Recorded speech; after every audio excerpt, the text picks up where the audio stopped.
What's up, everyone? It's Bliss here. Welcome to another podcast with me. Today, our setup, as you can see, it's a bit different from my usual solo contents because for the first time, two people are joining us today. So, first, we have my friend. She is very lovable and pretty and gorgeous. Siya na magpaila-ila ninyo guys kung kinsa siya. And the next one kay my blackmate, siya na po yung mag-ila-ila. Siya na yung bahala sa inyo ha. Charis. Go guys! Ila-ila yourself! So, hello everyone. I am Rahama Ali, 21 years old, PS IT major, database major rather, and yeah, that's it for me. And I'm Julian Filipowano, 22 years old, also a database major at MSU IIT. So, si Kuano kay nagpilit-pilit siya but don't mind him na lang guys kay nana jud ang style niya karon niyang trip. Sorry guys. So it's been quite a while since we last saw each other. Like mga pila ka hours. So anyway, just so you know, there are my friends in university. We thought it's be fun to catch up today and talk about something. So they like to be a guest for my podcast episode today. So it's very interesting na i-connect mo sa what's happening around us right now. So yeah, it's been a while since we last out. Kamusta naman mo? Okay pa ba? Yeah, so honestly, dugay naman ito wala nagkita guys. Like, 2 weeks na tawag klase, di ba? So 2 days na, 2 weeks na may klase. And honestly, it's been very busy for me, for my side, even though makaingon tanga way klase, it's basically a rest day for everyone. However, kanang the trabaho ko, I have work, so busy kay ko. And daghan po yung deadline guys. So ako gi-try i-juggle ang everything na para mo fit in sa akong schedule and then makapas ko on time, you know, to be a good student in this society. Nato karon. So yeah, Maura. Wow, laban lang dara Ali no. How about ikaw, Philip? Okay ra, I mean, like itong giingon ni Ali na 2 weeks na ta wala kakita. So, pero balag 2 weeks na ta wala sa skillhan, like heavy gyapon ang burden jud sa kuan. Ang academic load nato no kay daghan kitag deadlines na ginapas, especially katong sa NTREP. Grabe ka daghan na kuan, giapas. And of course pang Sir Lua na 6 ka modules and then 15 item quiz per module. And then at the end, kay nabadyo ko like 40 item quiz, so kapoy kayo. Kapoy kayo. Ayun, kuan, nabadyo ng kuan, mga rallies and protests like sa Manila. And I'm not really updated sa kuan happenings dito, but I hope everything's okay. Na, exactly, Jud. Speaking of rallies and kanang mga gibuhat nila dito kay recently lang pod na ay kuan sa MSU IIT. So, have you guys been following that issue about sa corruption sa mga Solidarity walk. Oh yeah, kana mga prayer rally. So I attended di ay prayer rally di ay sa something solidarity pud siya, prayer something.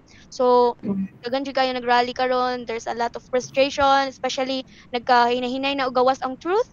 So yeah. Yeah. So it's very serious no kasi makita nato nga murag ang mga corrupt mga government officials kay makita na sila sa TV ba murag ma-expose na ila ang truth. However, unsa may mahitabo like na-expose sila unsay next pero kaya hopefully ma-solve na siya like makulong sila like kanang yesterday there's a solidarity walk in IIT and naka-join ko sa pinaka at the very end na-late ko pero naka-join gyapon ko and it was fun and makita jud sa mga students na kanang concerned kay sila sa nahitabo sa Pilipinas daghan kayo nga kuan mga sa ilang mga kuan bitaw katong mga sulat-sulat. It's very serious na murag daghan kay concern ang everyone na murag tungod jud sa corruption kay daghan ang na-affect sa ilang life na. Yeah. How about si Philip na nara sa balay? Sa mga nakita sa Facebook. Grabe, follow pod ko no pero na sa Facebook lang. Kaya di makikipaan good sa balay jud kay daghang boto. So na-curious ko. Ay, okay, very good very good saan pala to.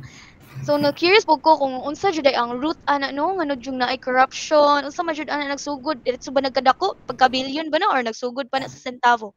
So what do you think? So today, for today's episode, kay na ay request ang akong isa ka follower. So 5 ra dito sila, siya rin nag-request. So naguan siya og So, kamo man akong guest for Welcome. today. Okay, basahon ako ni siya and I want you to say something about this situation sa BARM. So, ako na siyang basahon, everyone. So, it's about the situation in BARM. It's about the IT. So, IT na siya. So, related na kayo ang everyone. So, Mr. Juan de la Cruz is a senior software engineer working for a local IT company in the Bangsamoro Autonomous Region of Muslim Mindanao. His company was outsourced by the local government to develop a computer application for the region.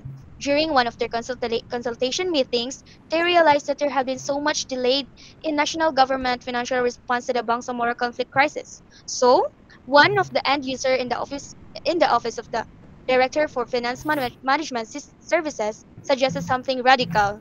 They asked if De La Cruz could secretly code a micro donation program that would automatically divert a fraction of a percent from every regional transaction into special off-the-books fund for direct aid to the most vulnerable families in the farm. So, nag-ask ang follower na ang big question, is this ethical? Is this ethical or unethical, especially in the so yeah, kinsa may masugod. Ali, you want to Mm. So like at first, pag nadunggan ako ang kanang part nga they want to help those people nga, you know, most vulnerable families in BARM. Kasi kabalo mo in BARM, especially in Marawi City. Kay, di ba, not recent, but it's been years, like the Marawi Siege. So ang Marawi Siege kay, dito sa Marawi kay naay Ground Zero. So murag dito bitaw nagkuan, murag kato ang pinaka-main nila nga battleground. Yeah, battleground to siya. So ang mga balay dito, like ang mga buildings, murag naguba siya tanan. Kabalo mo sa kanang sa Gaza. Then sa Gaza kay makita niyo mga building kay murag wala ni color, wala ni kuan murag mga building ano wala ano mga paints, and then nangaguba pa nangahulog nga siya. So murag inana siya. So until now it's been years. Kanusta ba ang Marawi Siege 2000? Yeah, I remember I was like still in high school ba? I was still in high school. 2016 I feel like or 8 years ago or 10 years ago, maybe. ano? And yeah, ang Ground Zero, kay, di ba, ang mga tao kay daghan kay nag-donate sa Marawi during the siege. Daghan ang naluoy. Daghan. Pero, ang funny part is, ang Ground Zero until now, Ground Zero pa rin nga, murag gubaon para, murag wala siya development bitaw. Wala siya gi-renovate, wala siya like wala gyud. Even though na ay mga sa other parts of Marawi kay daghan sila gi-build na stadium nga, it's quite unnecessary, and apoy mga bago nga mga establishment there. Like honestly, daghan kay establishment dito nga mga new mga restaurant. I've also heard na sila pag mga hotel, in which not just sa other side of the Marawi, pero ang pinaka-main nila, ang pinaka like, I feel like it's the center of Marawi City, it's the Ground Zero. Wala gid nila. And I've heard in the previous di ba ang incognito sa Lida dito nila which is very, I don't know, I find it weird, pero yeah, so ang BARM youth king ang ilang response to mga inani nga mga butang kay super slow. And in this case, in our like back to our topic, at the moment I heard secretly diverting funds, it's already a red flag because isn't that technically corruption? Bitaw, pero kung magod, like, wala ang intention nimo kay kanang for the greater good or may mo paglantaw, pero ang pagbuhat nimo kay mali gyapon na. Like, you're basically asking the IT programmer to hide code and secretly take the money from the people, and that already feels like very dishonest. And once dishonesty is planted into the system, balag gamay lang kay na. Over time, magadako jud na kay, of course, maga-lineate mga tao ba, or like ang officials good kay simply mga sagwan, gamay ra kay tao, okay ra ni, dihan tud magadako na jud na. Then mahurot ang kuan, kwarta sa mga tao.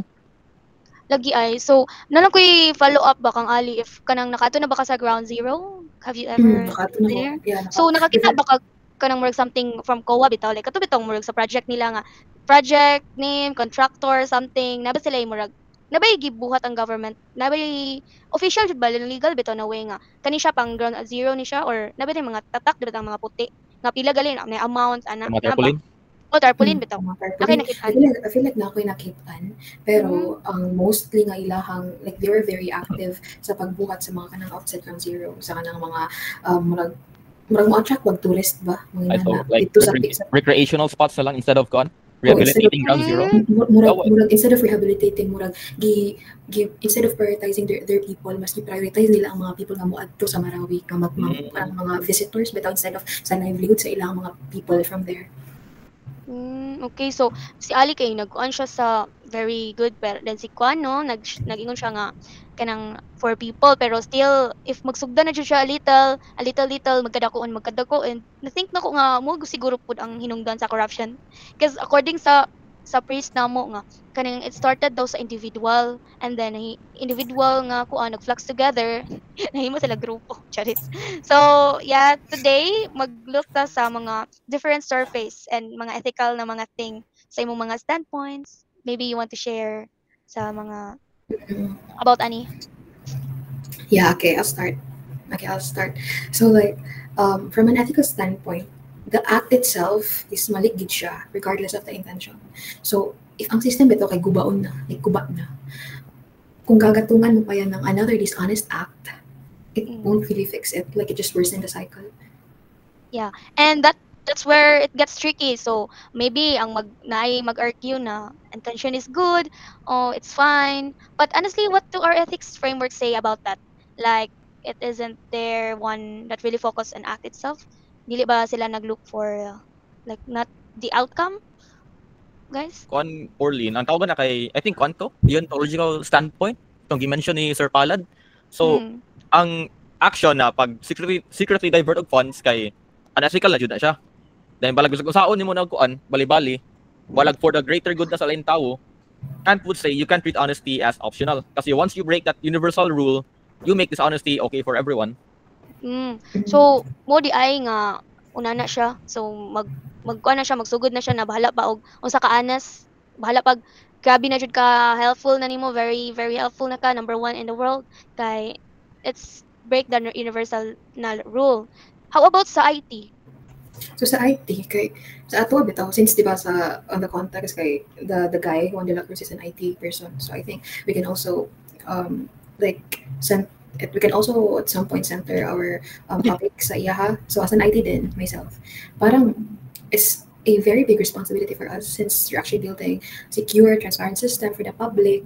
Kana mao nang gitudlo sa ato early on pa. So if you sneak in hidden code para mag-divert ang kwarta, so you're betraying the professional trust. So kahit sa career ethics, so it's not acceptable at all. Yeah, makes sense. Because if we connect the BARM sa reality today, people already don't trust the system fully, di ba? So if we justify a dishonest shortcut, it's like confirming ang corruption is normal and ang norm na karon nga ang mga civil engineering kay like puhon mga contractor sila and they have the choice to corrupt, di ba? So once na ma-break na ang isa ka trust, mawala na jud siya. And it's very clear nga ang people kay dili dapat tools. So muna about the manipulation. Orlin. Or kung ano po nadumduman kato kang Sir Eddie Boy na lecture ba kanang Kantianism? Ayun, basically ang Kantianism kay dili nimo gamiton ang lain tawo para ma-reach ni na goal. So you shouldn't use people as tools, and using deception to quote unquote help still means that i-manipulate mo ang system o ang trust sa lain tawo. Then ang pag-treat mo nila kay of course mura rag tool. Okay, so murag ma-manipulate ka. Unsa man imong ethics and imong virtue na nakagilabag no? Kuan in terms of like I agree po sa Kantianism no. So kanang mga tao kay they are not tools nga dili porket ka mo help ka kay okay na gyud ang intention na good na gyud like treating them as a means to an end. That's very also in the virtue ethics part this also doesn't pass. So if people are saying na okay kuan unsa man since you're doing for the greater good then what kind of character are you building no? I mean, I want to question them in case nga what kind of character are they trying to build if they allow dishonesty just because their intention looks good. Kasi honestly, you're not cultivating integrity. You're cultivating shortcuts. Wow, grabe na jud ang mga saying ni Ali oy. Intense naman kaayo, chill. Mag-breathing exercise ang ta inhale, exhale. So mo to, followers and listeners, nakadungog na mo silang side from wala pa ta nga. So mo pa nilang side and na makonsider ba ni nato og ang kanina thing nga kuan kanang nahitabo karon Vice President katong about sa confidential funds. Do you think kay murag kung kuan mo og balag intention nimo kay nana kay ang integrity bitaw, transparency, accountability, charis. Dayon daw. Yeah, so when we talk about confidential funds, it's actually a fund na i-approve as a government, and usually this is used for national security and defense. So, di ba, since it's national security and defense, let's say mga kung IT pa ka kay mga cybersecurity ang mag-take care sa ato ang systems mga inana. So, di ba dapat dili gid siya i-publicize kay pag Publish. makita sa mga ma-reach siya inana. So, Mm. dili siya pwede i-publicize because it might pick some important information. Pero ambot lang kung unsay context ng Sara Duterte. So, I'm not gonna So, nang siya literal nga confidential. Pero confidential di ba? Mao Ang na confidential. So, in our context here in this case, kay it might not literally be a confidential fund kasi as I've mentioned, approved as a government. But this one can still be, I don't know if it can, yeah, it is still not confidential kasi it's actually much worse.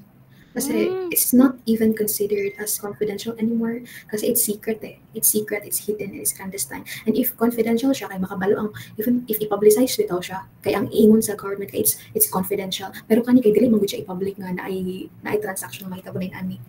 So, speaking of transaction, if na transaction, na ba yung mga specific na process? Ana, ang example, ang confidential, na ba yung specific, like, na ba yung mga legal na mga processes, or, ano ba? What do you think? Si Philip daw. Kuan, what I can say about confidential funds is that although it might not be all public, there's still a trail that we can follow. So, of course, labay gyapon na og legal na process. Pero diri sa context na to, wala man siya approval, wala accountability, o syempre wala Lagi. documentation. Kay secret Ayun. yun. Sakto, Jud. Mas nakakuan pa na jud, dangerous kay kinsa may maka-decide sa ila sa BARM officials kung pila ang kuhaon ug ana mo adto na kwarta. Like totally arbitrary jud siya ba na kuan endeavor. Dayon nabot Napakay na ba sa Facebook na sa BARM gyapon ni siya na kuan di pa audit sa COA ba ang ilang kuan ilang purchase of learning materials worth 2.2 billion pesos. Kay apparently kay kuan daw ato 500 million pesos ato kay ipalit sa isa ka shady na dealer, like shady kay transaction daw. Dayon dapat isa ka kuan ba dayon article na ang House of Representatives kay kuan i-investigate na ang BARM kay kuan nag misuse sila og pila to 6.4 billion pesos kay kuan nataguan daw. So, na ba kayo maingon about anang mga kuan, example kanang BARM official or higher ana, and then even the government ron nganong makaagi sila? Ganan kung makadungog anang una na bitaw nga. Yung sa nila paglusot na ba eh. So, na-curious lang jud ko, kamo ba? Okay, I feel like actually I'm not very much into that, pero based on my observation or based on what I know, based on my observation lang kay mura since makaagi man na siya sa COA, di ba? So basin muhatag sila basin of course ako nila kwarta ang person para okay. Yeah. And also, I want to ask my mother na kung siya marag government employee siya, accountant. Then kanang they're very much careful not to kanang makipag-transact bitaw sa mga tao sa ilang mga higher up nga paagihan ni hatagan kita percent so murag I thought na murag basin inato gyud ang mga cases other offices bitaw in government. So yeah, thank you kay personal experience from your mom. Then ay mo din nganong makaagi jud sila man makalusot, and with this kay murag luoy ang pinaka-low ani, di ba? Kay sila jud ang madamay, speaking of that, kay ang mga contractors which are mga civil engineer. So sila jud ang murag sila, example si Diskaya, ang mga Diskaya family. So sila jud ang grabe mabuthan no, where in fact sila ra man isa po din sila sa pero namagud kay choice. So diri na podcast bitaw kay na kay choice as an IT, grabe ang pressure na we put in this position. Like imagine mag-code ka and then we hide that system. Or same job siya bitaw nga. Ang contractor kina magay choice and you still kanang basically you're compliance sa corruption, and whether or not it's called confidential, at the end of the day it's still theft. So unsa man atong pero makaingon baka nga once you're offered billions maingon ka nga no mag-no ka. What if okay so kana case kay wala nakadto sa corruption bugat kayo kay lagi. Even if kana mga in a low position nga mga tawo kay let's say they're in need, dili sila mga mayaman pa, so they're just workers lang, employee, mga inana. So once you're offered like a couple of thousands and even millions, mga 6 digit, even the 5 digits, 6 digits, millions. So it's up to you. Like ikaw kung you are in Okay. need of money, tas giyatag ikaw, gibunda ka kag 2 billion eh. Kanimong 2 billion. Sige. So na ako'y Baka pangutana. Na may pangutanan. Example, mahitabo jud ni siya na situation and like ang kaning mga most vulnerable family kay part imong family and you're working as an IT. Would you go ba ani na opportunity? Charis. Kanang imo ba siya ipadayon? Murag nasakpan na jud to sa atong mga kuan, charot. So, i-grab ba jud nimo na choice nga ang isa sa imong family kay sa vulnerable nga part sa BARM or yeah, if kana na imong family na, speaking of family na siya, go ka ba? So Sige for daw. me, Ikaw kamong duha dapat. for me kay nagwalo. Like sige magkuan ta, what if same aning giingon ni kuano nga 2.2 billion charis. Dako pa dali sa BARM oy. Feel lang ko bugat kay siya na pagunaw-naon na dili. Kuan kan. Sorry pero minun ako kay kuan for me personally, ako na siya for sure kay ako na siya double kanang there's a part of it na I want to consider but murag mas dako ang part na dili kay I'm also concerned on the longer run na effect beta.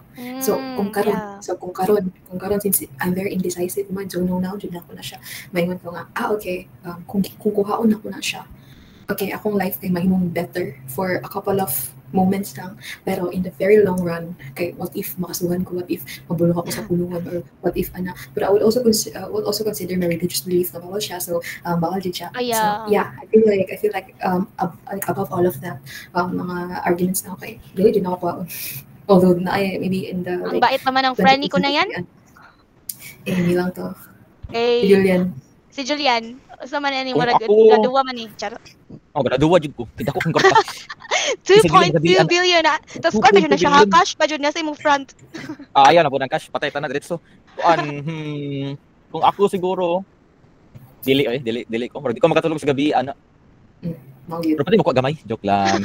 Kay kung ato nilang tawon sa magod utilitarian na perspective, kay the whole thing looks even worse. Like maka-benefit ang uban pamilya, ang mga needy. Pero sa long term, murag gina-normalize atong ba? Corruption good, mawala ang trust sa government, ma-weaken ang institutions.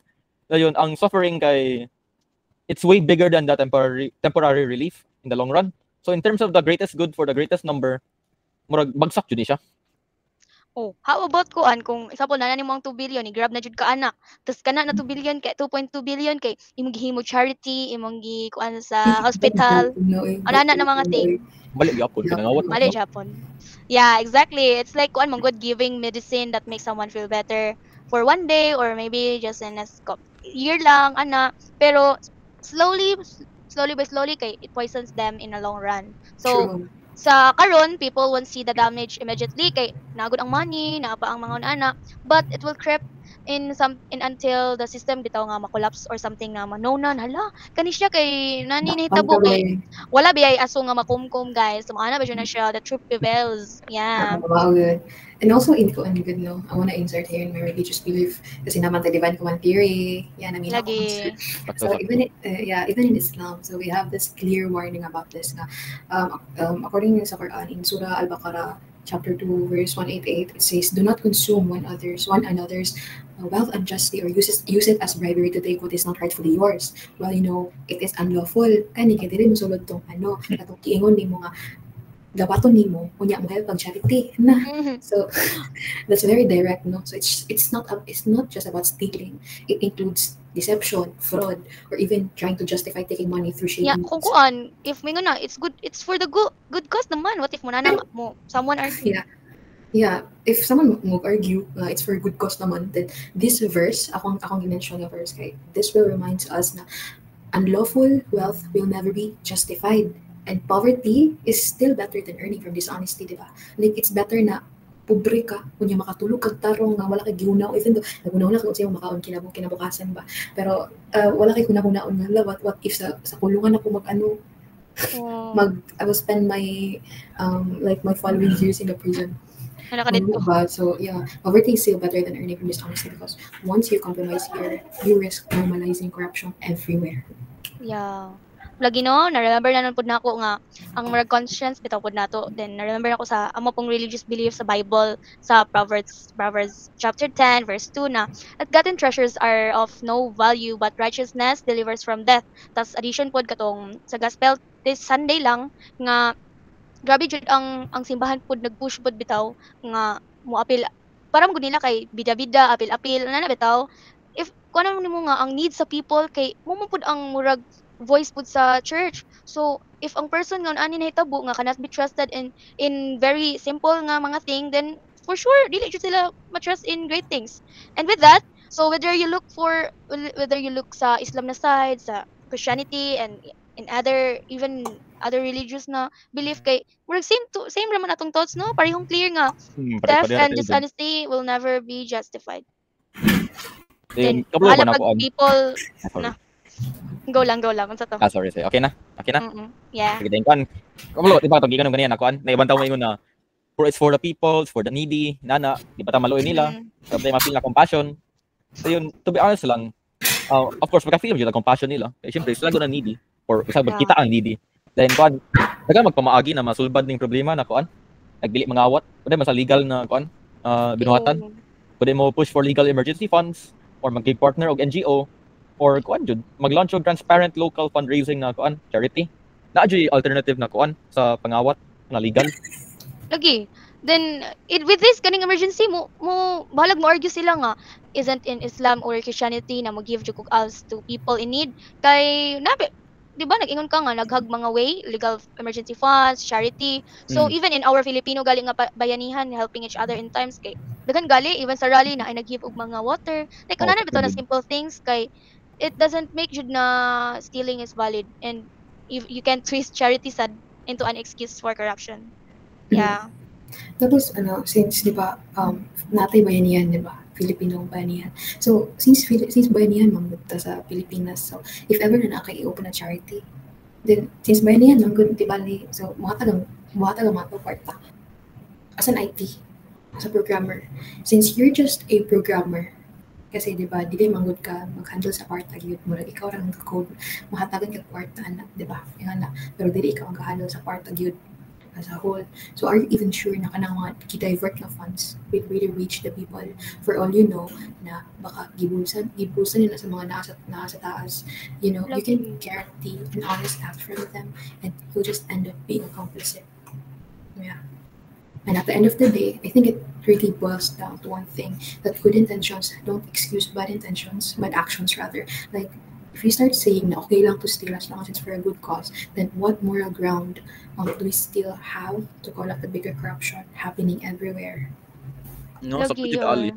Kaya kuan mo ng slippery slope, no? Kay we end up normalizing corruption. Like, even if we allow it once, then what can stop others from using the same excuse tomorrow? Like, magbalik-balik ka dyan, like, did you na mahuman? Lagi. Did you siya mahuman kay dahil dili lang jud siya dili mahuman magkadako pa jud siya.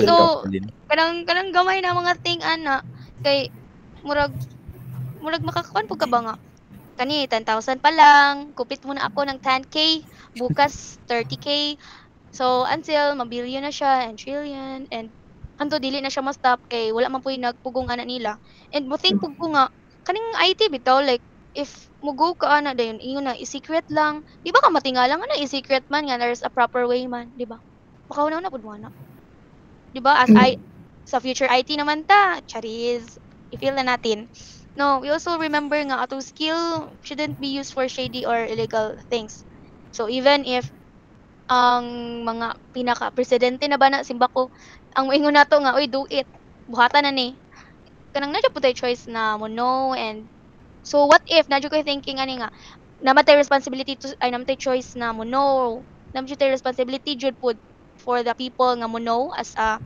Filipino what if nana ang kanina scenario i-add na lang nako sorry my listener i-add nako ni sa situation nga if dili mo sugot si Juan de la Cruz mahimo siya og patyo na siya unsa man buhaton nimo nanay naka-point og gun sa iyang head what do you think if kamo na ang IT Edi, Jose Rizal 2.0. Sakto dyan. Wow, grabe naman. Mamatay sa sariling bayan. Para sa bayan. So, dili jud mo go, no? And yeah, Dili. so feeling nyo part na siya sa job na to, Ali? Yeah. Huh? Ali, Part na sa job. Yung feel ko yung pasabot part na dili mo know na ba mo know. Part na huna-huna jud nato tarong. And of course, as IT professionals kay need jud nato i-educate ko ng mga non-IT na dili tanan ipabuhat nila kay correct sa ato ang site. Like we also have our program like conduct bitaw at the program natin mga ethical pud mga ethics pud nato ang kina-follow mga standards policies mga and all that stuff. And then yeah, unless well if it's part of your job as an IT, let's say natin mga hackers, diba? So hackers is not hackers like dili siya bad in a way na bad siya. Pero diba we have two different types of hackers. White hat and katong red and blue. Mga na or white or black. Then napay gray. So if you're like part of the white hat, na diba you're working for the government, so it's okay to hack kasi it's part of your job. Pero it's not valid to put like bad stuff in all the system you're handling, like what mabuhat ka code program na mo taint sa system mo musta inana. Pero at sa local government, ain't no way na it's in the batas na they can do stuff like that. Oh yun. Pero kuan mo na kay kung mawala ng trust sa mga tao sa government no or sa technology pagkapod, lisod jud na ibalik ang trust nila sa sa government or sa technology. True. Wow, once trust is broken, it cannot be ambot. Sure, unsa galito? Nalimutan ko basta kay malisod na daw kay ibalik ang trust kay mura daw sila og glass, no? Nga kailangan pa nimo ipangitaon ng mga pieces. So karon daghan kayong mga sa term ng basta civil engineer ka kanang mga term anang kanang mga example contractor ka, makabalo sila na contractor ka, ila na kang i-call as unana murag nanay stigma. Stereotyping. Okay. So nanay stereotypes na. Okay, you're a contractor. Madami. O anak ka, corrupt na ka. Pero i-share bitaw na ako kita mo tong post sa civil engineer na papa. Wala ko na about. Kita ka to. So nakuan ako nga if naay unato nga civil contractor nga tao, then I hope na all ITs are dili mo sugot sa ani na situation, even naput na ilang family, naput na ang ilahang bisan unsa ilaha pang life, ilang own life, because stealing man good, it's very unethical jud. So with that, okay. So the final verdict, it's unethical. So naka-answer na sa gi-answeran na ninyo, gi-help ko ninyo answer ang question sa scenario sa follower. So no matter how good it looks on outside, this honesty will always plant corruption inside the system. And with that, so napa ba mo i-share like bisan na pa mo maingon before I end this episode, like something ikuha lang ninyo sa BARM official, sa IT and anything, sa ba? Tawta na mo bala. Okay na? Okay na? Okay na. So I think we'll end this episode. Thank you guys for listening, and thank you Ali and Philip Cano to having me here. Ngano ako man dili man amo man dapat ang guest. For joining me, for accepting my invite. So I hope nung soon nanata sa nana mo sa akong studio unta nanay klase para makaadto mo sa akong studio pohon, and we kuan sa face to face na ba para lahi na jud ang vibe, ang intensity. Charis. So this is very fun and deep conversation, and hopefully it also get you thinking how we deal with ethics in real life. Dili lang jud kanina theory, dili lang jud kanina scenario, and I hope if ever may tabo ni nato, I hope na sure mo atong inyong mistake mo atong inyong kuan nga bahala kag 2.2 kuano bahala 6.4 Lagi daw. Hala sige na alje behind the bars ani. So nakaingon Ali. So remember lang, once you justify dishonesty, you are no different from the corruption you claim to fight. Wow. Yeah. Kuano nakaingon? Pwede ako mo end sa podcast? Oh, end ni undangon na to ni tanan. Ang final line na at the end of the day, ethics isn't just theory, it's the choices we make when no one's watching. Also, parang wala lang tao ha. Mo di ay. Alright guys, see you next time. Bye. Thank you. Wala na record. Mag-well lagi ko.